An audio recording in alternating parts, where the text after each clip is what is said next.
नमस्कार शेतकरी बंधूंनो, मी अजय पांचाळ पुन्हा एकदा VIP फार्मिंग या आपल्या शेतकऱ्यांच्या यूट्यूब चॅनलमध्ये आपल्या सर्वांचं स्वागत आहे।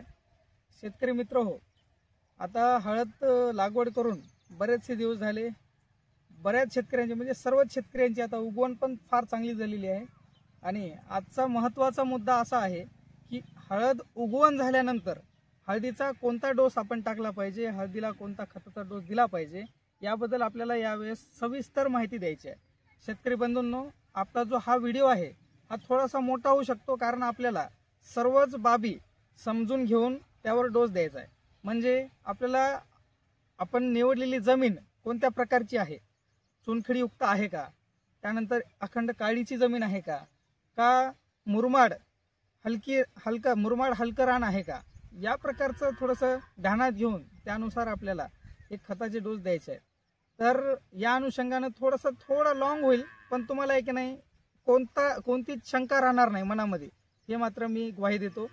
तर मित्र हो, पहिल्यांदा सुरू बघा, आपण सांगायला गेलं तर मागे जे आपण डोस सांगितला होता त्यामध्ये प्रामुख्याने बरेचशा शेतकऱ्यांनी मी जो डोस सांगितला त्याप्रमाणे टाकलेले आहेत। त्यांचं येणारं जे नवीन पान आहे ते हिरवगार सुद्धा निघालेलं आहे। आपण त्यामध्ये चुनखडीयुक्त जमिनीला वेगळा डोस सांगितला होता आणि काळ्या जमिनीला वेगळा। यावेळेस आपण काही कमेंट आल्यामुळे मुरमाड जमीन म्हणजे लालसर मुरमाड जी जमीन असते तर त्या जमिनीसाठी सुद्धा एक व्यवस्थित डोस करून सांगणार आहोत। तर मित्र हो, सर्वप्रथम आपण बघूया की एक काळी जमीन असो, चुनखडीयुक्त जमीन असो किंवा मुरमाड जमीन असो, या तिन्ही जमिनीला आपल्या 3 गोष्टी कॉमन घ्यायच्या आहेत मित्र। कोणती? पहिली, आपल्याला एक कॉम्प्लेक्स खत म्हणजे मिश्र खत 10-26-26 सारखा झाला, 9-24-24 सारखा झाला, त्यानंतर 14-35-14, 12-32-16 यापैकी कोणताही मिश्र खत तुम्ही काय करायची, एकरी 2 बॅग घ्यायचे मित्र।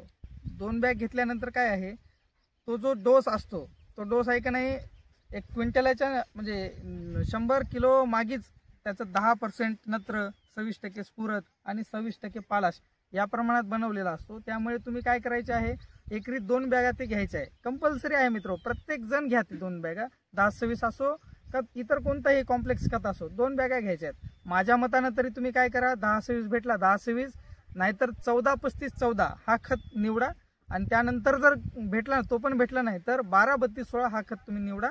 एकरी 2 बॅग घ्या मित्र हो। त्यानंतर पोटॅश हा कंपल्सरी घ्या। पोटॅशचं फार महत्त्वाचं काम आहे मित्र। पोटॅश हा हळदीमध्ये तुम्ही राहू द्या, पोटॅश तुम्ही एक घ्यायला पाहिजे। यावेळेस तुम्ही एक लाल मिरचू पोटॅश येते बघा, लाल कलरचं, तो पोटॅश घेऊ शकता तुम्ही। मागच्या वेळेस बऱ्याच शेतकऱ्यांनी इतक्या लवकर काय करायचं बा म्हणून साधा सुद्धा पोटॅश घेतला, काही लोकांनी घेतला सुद्धा नाही, या सुद्धा बाबी लक्षात घेऊया। आणि आपण हा जो खताचा डोस सांगत आहे यामध्ये आपण SSP सिंगल सुपर फॉस्फेट, निंबोळी या गोष्टी तुम्ही अगोदर टाकल्या आहेत असं गृहीत धरूनच हा डोस सांगत आहोत मित्र। तर मित्र आता काय आहे, तुम्ही काय घेतलं, 10-26-26 किंवा इतर कोणताही कॉम्प्लेक्स खत 2 बॅगा, पोटॅश 1 बॅग, आणि त्यानंतर सगळ्यात महत्त्वाचं मित्र हो, आता बघा सध्याच्याला 80% शेतकऱ्यांच्या हळदी जे आहेत उगवण झाल्या थोड्याशा पिवळसर दिसत आहेत, पिवळसर पान सुद्धा असं हलकं। त्यामुळे मित्र हो, आपल्याला अमोनियम सल्फेट एकरीला 1 बॅग वापरणं फार गरजेचं आहे। ज्या शेतकऱ्यांना अमोनियम सल्फेट भेटत नाही आहे त्या शेतकऱ्यांनी युरिया अर्धपोतं वापरलं तर जमते, पण कसं आहे मित्र हो, आपण युरिया हमेशा सजेस्ट करत नाही, आपण अमोनियम सल्फेट वापरा असं म्हणतो। कारण 21% नायट्रोजन, 24% सल्फर पण नंतर स्फुरद, पालाश नंतर सगळ्यात महत्त्वाचा घटक जर कोणता असेल तर सल्फर आपल्या रानात पाहिजे। सल्फर फार चांगला घटक आहे, तो तुम्ही अमोनियम सल्फेट 1 बॅग वापरू शकता। तर मग काय झाले, 10-26चे 2 बॅगा झाल्या, पोटॅश 1 झाली, आणि त्यानंतर अमोनियम सल्फेट 1 झालं। तर मित्र आता पाहूया आपण की काळीची जमीन आहे त्या जमिनीसाठी कोणता खत घेतला पाहिजे। तर ह्या 3 बॅगा तर आपल्या कंपल्सरी आहेत। तर त्यानंतर काय घेतलं पाहिजे, तर मित्र हो, आपल्याला इझिमिक्स सारख्या 10 किलो पॅकिंगमध्ये सूक्ष्म अन्नद्रव्य भेटत असतात, मायक्रोन्यूट्रिएंट बॅग भेटत असते मित्र हो। यामध्ये मी सांगू इच्छितो की सूक्ष्म अन्नद्रव्य हे अल्प प्रमाणातच घ्यायचे असतात, जास्त घ्यायचे नसतात। तर त्यामध्ये काही शेतकरी काय करत आहेत, 50 किलो असो, 55 किलो, 53 किलो, 40 किलो। तर मित्र याबद्दल मी थोडं सांगू इच्छितो की मित्र, तुम्हाला आहे का नाही, भेंडीची भाजी टोपलंभर वाढलं, वांग्याची भाजी टोपलंभर वाढलं, आलूची भाजी टोपलंभर, वरण टोपलंभर, चपात्या 10-12 एवढं तुम्ही खात नाही मित्र। तसंच आपल्या जमिनीचं म्हणजे आपल्या पिकाचं सुद्धा असते। सूक्ष्म अन्नद्रव्याचा अर्थच असा आहे की त्याला सूक्ष्म प्रमाणात लागणार आहेत। तुम्ही 10 ते 20 किलोच वापरा आणि मिश्र वापरा, म्हणजे सेपरेट न वापरता एकत्र मिश्रण म्हणजे प्लांट ॲब्झॉर्बिंग कॅपॅसिटीनुसार जो बनवलेला आहे त्यानुसारच वापरा. तुम्ही एवढं लय घेशाल आपलं जे झाड आहे ते घेणारच नाही तर कसं. तर त्यामुळं काय करायचं तुम्हाला 10 ते 20 किलो हे इझीमिक्स नावानं भेटते बाजारामध्ये फार आणि प्युअर क्वालिटीमध्ये तुम्हाला सूक्ष्म अन्नद्रव्ये एक ग्रॅन्युअल फॉर्ममध्ये तुम्हाला उपलब्ध करून दिलेलं आहे पूर्वा कंपनीनं. तर तुम्ही काय करायचं ते एकरीला 10 ते 20 किलो म्हणजे 1 ते 2 बॅगा तुम्ही घेऊ शकता. एकदम चांगली काळीची जमीन असेल तर एकच बॅग घ्या, 10 किलो बस होऊन जाते. जर समजा मुरमाड वगैरे जमीन आहे तर त्या जमिनीला मात्र तुम्हाला 2 बॅगा वापरणं गरजेचं आहे मित्र. तर झालं हे काळीसाठी काय आपल्याला 3 गोष्टी ते आणि सोबतच काय करायचं हे इझीमिक्सची एक बॅग घेणं फार गरजेचं आहे.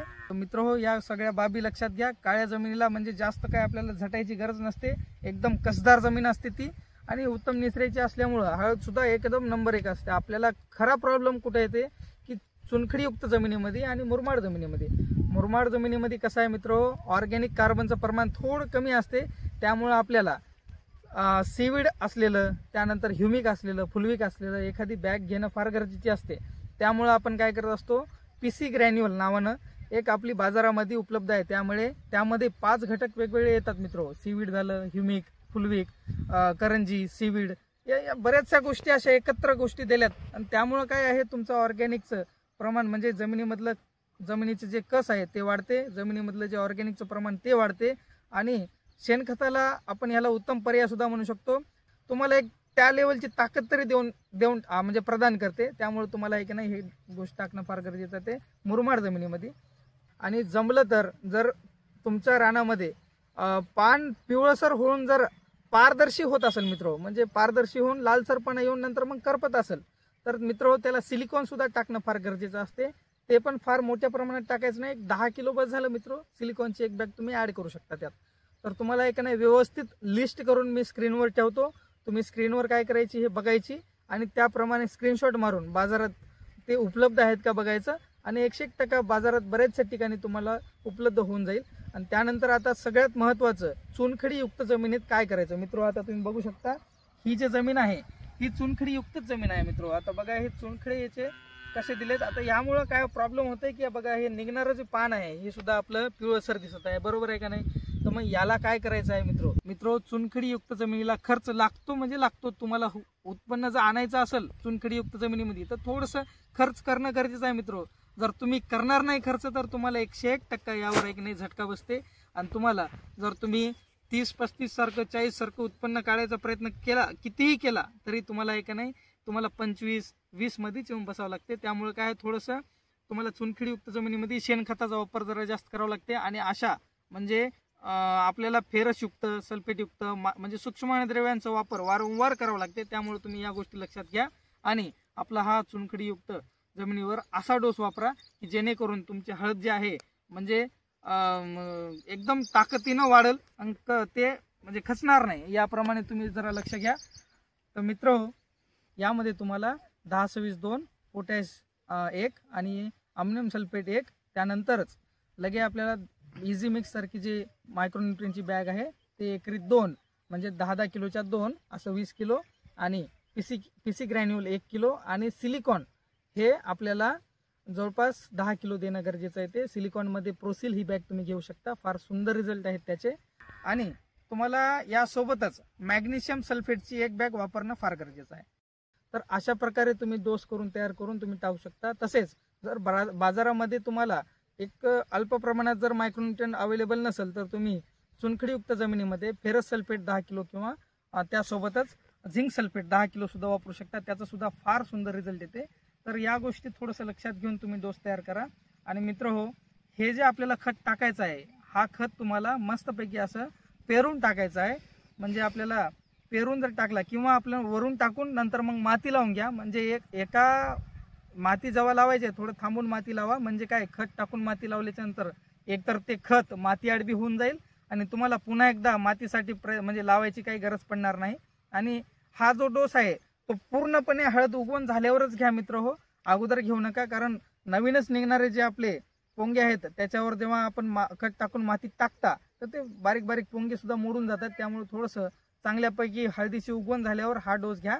आणि या सगळ्या गोष्टी आपण काय केलंय, या सगळ्या म्हणजे जमिनीचं जे पारख करूनच आपण हा डोस बनवलाय। त्यामुळे सर्व शेतकऱ्यांनी ह्या गोष्टी नियमानं पालन करा आणि आपल्या हळदीचं उत्पन्न चांगलं आणि भरघोस काढून घ्या, हे आपला प्रयत्न राहील। आणि मित्र हो, आपण काय केलंय, आपल्या या हळद उत्पादक शेतकऱ्यांना एका जागी आणण्यासाठी एक व्हॉट्सअप ग्रुप तयार केलेला आहे।